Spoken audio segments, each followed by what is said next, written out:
Welcome back to Today's Bits and I'm your Ashutosh sir.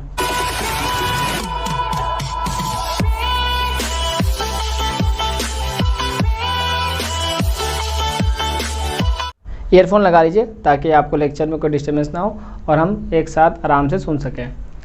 तो आज हमारा topic है एपिक। इससे पहले हम क्या ख़त्म कर चुके हैं? इससे पहले हम ख़त्म कर चुके हैं सोनेट और उसके बाद हमने ख़त्म किया एलिजी, उसके बाद हमने ख़त्म किया ओड।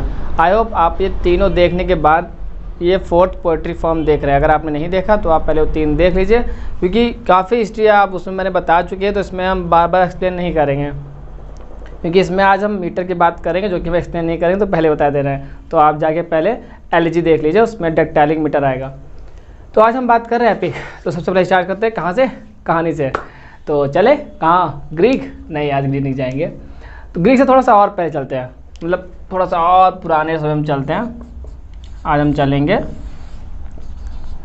ठीक 2100 BC तक, क्योंकि अभी तक हम लोग जो है 425 BC जा रहे थे, 525 BC जा रहे थे। आज हम थोड़ा बहुत पहले आ गए, 2100 BC में आ गए। मैं यहाँ क्यों आया हूँ? एक वजह से आया हूँ, क्योंकि इस समय क्या आएगी?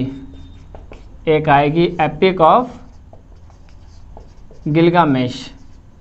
ठीक, एपिक ऑफ गिलगामेश। नोट तो नहीं कर रहे हो? नहीं, नोट मत करो, आप नए नहीं होंगे। अगर आप नए हैं तो आप ये जान लीजिए कि नोट्स आपको वीडियो के लास्ट में मिलते हैं। नोट मत करिए, आराम से सुनिए। एपिक ऑफ गिलगामेश कब आती है? 2100 BC में। ये क्या है? ये सबसे ओल्डेस्ट, सबसे पुरानी एपिक मानी जाती है। ठीक, इसलिए मैंने आपको यहाँ लेके आया हूँ। अब इसमें क्या होता है? ये किसके द्वारा लिखी गई है? पता नहीं। ठीक, कोई पता नहीं राइटर कौन है। एपिक ऑफ गिलगामेश जो कि लिखी गई है अकाडियन लैंग्वेज में, AAKADIAN, अकाडियन लैंग्वेज। मुझे नहीं पता है कैसी लैंग्वेज है, लेकिन इसमें यूज़ की गई है, अकाडियन लैंग्वेज में लिखी गई है। और इस जो कहानी जो बताई गई है वो किसके बारे में बताई गई? एक किंग थे गिलगामेश, उन्होंने मतलब उनको मारना नहीं था, तो इमोर्टैलिटी की मतलब अमृत की तरफ वो सर्च करने के लिए चले गए कि क्या कोई तरीका है जिससे हम जो है अमर रह सकें। तो यही कहानी इसमें गिलगामेश, एपिक ऑफ गिलगामेश में है। तो ये होती है ओल्डेस्ट एपिक। अब हम थोड़ी सी कहानी सुनते हैं, जैसे कि मैं हमेशा कहानी सुनाता हूँ ना, तो ध्यान समझिएगा। जैसे कि हम महाभारत की बात करते हैं। किसकी? महाभारत की बात किसने लिखी है? किसने लिखी? वेद व्यास ने लिखी ना। तो उन्होंने लिखी, बहुत ध्यान सुनिएगा, उन्होंने लिखी, उन्होंने इन्वेंट नहीं की, उन्होंने लिखी है। इससे पहले उन्होंने कहीं सुना होगा, और जिससे सुना होगा उन्होंने उससे पहले कहीं सुना होगा। तो इस तरीके से बहुत पुराने समय की बात है, जब कोई कहानी भले ही वो रियलिटी हो या ना हो, वो सुनाई जाती थी जनरेशन टू जनरेशन, और वो पास ऑन होती रहती थी, जब तक एक रिटन लैंग्वेज फॉर्म नहीं आ गया, जब तक पेपर नहीं आ गया, जब तक ताड़पत्र नहीं आ गया किसमें हम लिख सकें। समझ में आ गया? तब तक ये ओरली चल रहा था। ऐसे ही ये भी चला होगा ओरली।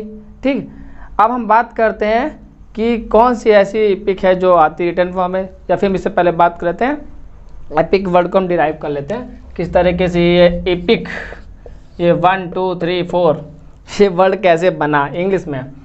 तो सबसे पहले हम कहाँ जाएंगे? ग्रीक में जाएंगे, और ग्रीक के उस नाउन में जाएंगे। नाउन का नाम क्या है? ईपोस। ठीक है, फिर से मैं बता दे रहा हूँ, ग्रीक में ये इस तरह से नहीं लिखा हुआ है। आप नोट्स में जाके देखेंगे तो आपको पता चल जाएगा कि किस तरह से लिखा हुआ है। इसका जो उच्चारण होता है इंग्लिश में वो ऐसा होता है। तो ईपोस ये नाउन है। क्या है? नाउन है। इसका एडजेक्टिव बनाएंगे हम, और वो क्या होगा? EPIKOS, एपिकोस। ठीक, इसका एडजेक्टिव बनता है एपिकोस। और जब ग्रीक हारते हैं तो हम चलते हैं कहाँ पे? जो रोमन्स आते हैं उनकी लैटिन लैंग्वेज होती है। ठीक, और उनके लिए होता है एपिकस, EPICUS। आई होप आपको ये जाल समझ में आया होगा। तो ये तीन तरीके से मतलब वो वर्ड नाउन से एडजेक्टिव बनाया, एडजेक्टिव से फिर लैटिन लोगों ने उसका वर्ड यूज़ किया, फिर वो इससे ज़्यादा फिर जब इंग्लिश में आते हैं तो वो बन जाता है एपिक। ये थी एपिक की कहानी, छोटी सी वर्ड की कहानी, किस तरह से वो एपिक बना। हम बात कर रहे थे कि रिटन फॉर्म कब आता है। तो सबसे पहले अब हम ग्रीक की बात करेंगे। थोड़ा सा मिटा लूँ क्या? हाँ, मिटा ही लेते हैं। ठीक, आई होप आपको इतना समझ में आया होगा। हम बताने जा रहे हैं आपको कि किस तरह से रिटन फॉर्म आया। ठीक है, थोड़ा सा इसको अलग कर लेते हैं। हम इधर पढ़ेंगे अभी ग्रीक और लैटिन, ठीक, और इधर पढ़ेंगे अपना इंग्लिश। अब देखिए जो एपिक ऑफ गिलगामेश था इसका ओनली चल रहा था, लेकिन जब हम ग्रीक की बात करते हैं यानी ग्रीक में कौन आएगा, होमर आएंगे। कौन आएंगे, होमर, HOMER। ठीक, लैटिन में कौन आएंगे, वर्जिल आएंगे। ठीक, और यहाँ तो बहुत सारे लोग आएंगे, अभी हम बात करते हैं उनकी। तो होमर ने और वर्जिल ने, क्योंकि वो वक्त कौन चला था, वो वक्त चला था एलिजी का। कौन सा वक्त चला था, एलिजी का वक्त चला था। उसमें एलिजी भी लिखी जा रही थी और ये बहुत सारे पोएट्री फॉर्म्स या बहुत सारे वर्स फॉर्म, किसमें, VERSE। क्या बोल रहे हैं हम, VERSE। वर्स क्या होता है, एक ऐसी लाइन जो पोएटिक वे में लिखी है, जिसका एक कोई पर्टिकुलर मीटर होता है, कोई स्ट्रक्चर होता है, उसे वर्स बोलते हैं। तो वर्स चल रहा था, तो होमर और वर्जिल ने भी किसमें लिखा, डेक्टाइलिक, क्या, डेक्टाइलिक हेक्सामीटर। मैंने किसे पढ़ाया था इसको, आपको एलिजी में पढ़ा चुके हैं, इसलिए मैं एक्सप्लेन नहीं करूँगा डेक्टाइलिक क्या होता है। आप जाके एलिजी की वीडियो में आराम समझिए, मैं उसमें बहुत अच्छा मैंने एक्सप्लेन किया है। तो डेक्टाइलिक हेक्सामीटर में होमर और वर्जिल दोनों ने लिखा। अभी मैं आपको केवल लिखने तरीके की बात कर रहा हूँ, कौन सी लिखी ये नहीं बता रहा हूँ। तो डेक्टाइलिक हेक्सामीटर से चेंज किस में होगा, फिर से जैसे कि उसमें हुआ था एलिजी में, तो डेक्टाइलिक से यहाँ पे चेंज आएगा आपका इंस्पेंसेरियन और ब्लैंक वर्स। इंस्पेंसेरियन स्टैंजा या फिर ब्लैंक वर्स में लिखी जाएगी। इधर समझ में आया। तो ये था लिखने के तरीके में change from old to English. ठीक, ओल्ड या क्लासिकल से इंग्लिश में जाते हैं तो किस तरीके से लिखने के चेंज आते हैं। अब हम बात करेंगे होमर्स ने क्या लिखी और वर्जिल ने क्या लिखी। तो होमर्स ने लिखी है इलियड एंड ओडिसी। क्या लिखी है, इलियड एंड ओडिसी। जबकि वर्जिल जो कि लैटिन के समय यानी रोमन का समय चला था, वर्जिल ने लिखी एनियड। ठीक, हालांकि वर्जिल की जो एनियड है उसका जो कॉन्सेप्ट है, मतलब जो इसका स्टोरी लाइन है, वो प्लॉट है, वो काफ़ी ज़्यादा जो है होमर्स की इलियड से मिलता है। अब चलते हैं हम यहाँ से इंग्लिश में। लेकिन इंग्लिश में जाने से पहले मैं आपको ये बताना चाहूँगा कि एपिक जब लिखते हैं तो उसको स्टार्ट कैसे करते हैं, उसमें क्या कोई रूल होते हैं। जैसे मैंने एक रूल बता दिया, इस समय का रूल क्या था, डेक्टाइलिक हेक्सामीटर में लिखी आती थी। और कुछ रूल्स होते थे, जैसे कि जब आप एपिक की स्टार्टिंग करेंगे, लिखने स्टार्ट करेंगे, तब आपको सबसे पहले 9 म्यूज़ हैं, मतलब जो ज्यूस की डॉटर हैं, उसमें से किसी एक का आपको इन्वोकेशन करना पड़ेगा। इन्वोकेशन मतलब आह्वान करना पड़ेगा, उनको याद करना पड़ेगा, बुलाना पड़ेगा कि आइए हमारी हेल्प करिए इस चीज़ को लिखने में।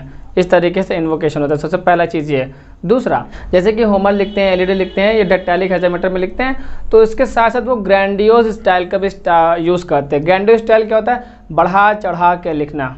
ठीक, बहुत चीज़ों को बढ़ा चढ़ा के यूज़ में, सिम्बल्स का यूज़ करना बहुत अच्छे बड़े पैमाने पे। और क्या क्या होता है, सुपर नेचुरल एलिमेंट होंगे। सुपर नेचुरल एलिमेंट जैसे शक्तियाँ वक्तियाँ होंगे, और खासकर हीरो के साथ कुछ ज़्यादा ही होगा। और हीरो के साथ साथ क्या होगा, हीरो का जो है जो कैरेक्टर होगा वो काफ़ी अच्छा दिखाया जाएगा। ब्रेवरी होगा, बहादुर होगा, काइंड होगा, दयालु होगा। और मैं इंग्लिश ही बोल रहा हूँ ठीक है। तो और साथ ही क्या हो सकता है, और भी एडजेक्टिव्स यूज़ कर सकते हैं उसके साथ कि उसके ऑब्स्टेकल आते जाएंगे और फिर उसको वो सॉल्व करता जाएगा और आखिरी में वो जीत जाएगा। कोई ना कोई उसमें विलन काइंड ऑफ कैरेक्टर भी होगा, नहीं जिसके पास नेगेटिव शक्तियाँ होंगी। इस तरीके से, ऐसे कि महाभारत नहीं है, महाभारत में नेगेटिव शक्तियाँ तो नहीं है, बस एक तरह की पार्टी है। रामायण की बात करें, रामायण में है, रामायण में क्या है कि एक तरफ राम है positive energy, Ravan negative energy. तो इस तरीके से क्या होता है, आगे चलते हैं कि लोग किस तरह से जो है एपिक लिखते थे। तो हम बात करने जा रहे हैं इंग्लिश में कुछ एपिक्स लिखी गई हैं, उनकी हम बात करते हैं। सबसे पहले स्टार्टिंग कहाँ से करेंगे हम, 11वीं सेंचुरी से, मतलब हालांकि ये जो 960 से लेकर के 1050 तक रहता है। तो इस समय माना जाता है कि क्या लिखी गई, बेओवुल्फ लिखी गई। ठीक, BEOWULF। तो बेओवुल्फ इस समय लिखी गई। आप देखिए, ध्यान दीजिए, इसका भी राइटर हमें पता नहीं है, अननोन राइटर है। तो बेओवुल्फ जो है जिस तरीके से ये लिखी गई है, इसका ओल्ड इंग्लिश लैंग्वेज है। ठीक है, अब हालांकि हम बात करेंगे 15वीं सेंचुरी 16वीं सेंचुरी की इंग्लिश की, तो वो उन लोग के पढ़ने नहीं पड़ती जो इंग्लिश इसमें लिखी गई है। ठीक है, उस समय क्यों, उस समय लैटिन में मिक्स थी और इंग्लिश इवॉल्व कर रही थी, उसका रिवॉल्यूशन चेंज हो रहा था, इसलिए इसकी जो इंग्लिश है काफ़ी टफ है। तो जो बेओवुल्फ है ये एक ऐसा वर्क है जो ग्रेट ब्रिटेन में काफ़ी ज़्यादा जो है बहुत ज़्यादा जो चला था। हालांकि बहुत अब बाद में भी हम जिनकी बात करेंगे एपिक्स की, उन्होंने ट्राई बहुत किया लिखने की, लेकिन वो उस लेवल पे पहुंच नहीं पाए, इसलिए इसी बेवुल्फ को जो है नेशनल एपिक माना जाता है। तो बेवुल्फ के बाद आते हैं, जैसे इनको हम हटाएंगे 1320 आ जाएगा। अब 1320 अगर आपको कुछ याद आ रहा होगा, सोनेट सीक्वेंस में मैंने पढ़ाया था दाते एलिग्री के बारे में। तो दाते एलिग्री ने 1320 में क्या लिखी? Divine comedy. ठीक, डिवाइन कॉमेडी दाते एलिग्री ने लिखी। किसके ऊपर लिखी, मतलब किसको जो है प्रेफर करके लिखते हैं उन्होंने, लिखा है उन्होंने डिवाइन कॉमेडी उन्होंने लिखा है। बीट्रिस के काफ़ी जो है इसमें उन्होंने थिंक करके लिखा है। बीट्रिस कौन? उनकी लवर थी। तो याद तीन तरीके हमने बताया था आपको सोनेट में, अगर आपको याद होगा तो अच्छी बात है। हालांकि लिखा इन्होंने 1320 में लिख चुके थे और 1321 में इनकी डेथ हो गई। लिखना इन्होंने स्टार्ट किया था 1308 में, 12 साल लगे थे इसको लिखने में। हालांकि याद आ रहा है कि नहीं आ रहा? हमको लगता है शायद आपको याद आ रहा होगा। तो अब हम देखते हैं डिवाइन कॉमेडी दाते एलिग्री ने लिख दी 1320 के बाद। अब जैसे ही इससे हम थोड़ा सा और आगे बढ़ेंगे तो हम आएंगे 1590 पे। कितना आएंगे? 1590 पे। चाहे इसको आप याद का तरीका ये कि 1320 में तो 270 साल लगेंगे। कितने? 270 ईयर्स लगते हैं नेक्स्ट एपिक आने में। आती बीच बहुत सारी हैं, लेकिन वो उतना ज़्यादा इन्फ्लुएंस नहीं करती किसको? ऑडियंस को या फिर पढ़ने वालों को, ठीक है, या सुनने वालों को। तो 270 ईयर्स के बाद आती है 1590। अब ये कौन सी आएगी 1590 में पता है? एडमंड स्पेंसर, वो स्पेंसर यूज़ करेंगे अपना। तो 1590 में आती है एडमंड स्पेंसर की फेरी क्वीन, द फेरी क्वीन।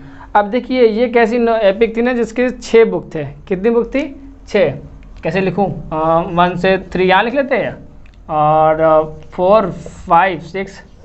तो जो 1 to 3 बुक्स थी वो कलेक्शन तो 1590 में पब्लिश हो गया था, लेकिन बाकी के 3 कलेक्शन जो है 1596 में 6 साल बाद पब्लिश हुए थे। याद रखिएगा, काम चीज़ें पूछा जाता है कि बाकी के जो रेस्ट ऑफ 3 बुक्स थी वो कब पब्लिश हुई थी। फिर 1590 दिया रहता है वहाँ पे, और लोग लगाते सब लोग 1590 लगाते हैं ज़्यादातर, तो 96 रहेगा। अगर 1590 या 1596 हो गया यहाँ पे।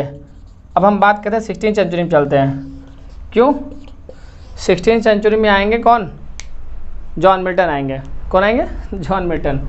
16th सेंचुरी 1667 में। कब? 1667 में जॉन मिल्टन क्या लिखते हैं?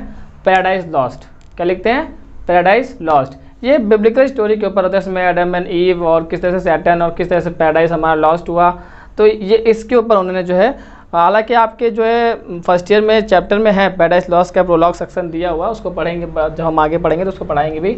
तो 1667 में पैराडाइज लॉस्ट आती है।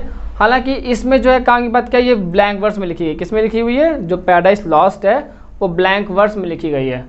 तो इतना था आपका एपिक का सेक्शन, ठीक है। इतना तो कोई बहुत ब्रॉड इसमें नहीं पढ़ना है। हालांकि मैं थोड़ा सा आपको डीपली बताया है, चाहे गिलगामेश का पॉइंट ले लो, चाहे एपिक ऑफ गिलगामेश का ले लो, चाहे यहाँ पे होमर्स का इलियड या ओडिसी ले लीजिए, चाहे वर्जिल का आप जो ले लीजिए, वर्जिल क्या है आपका एनियड है ना।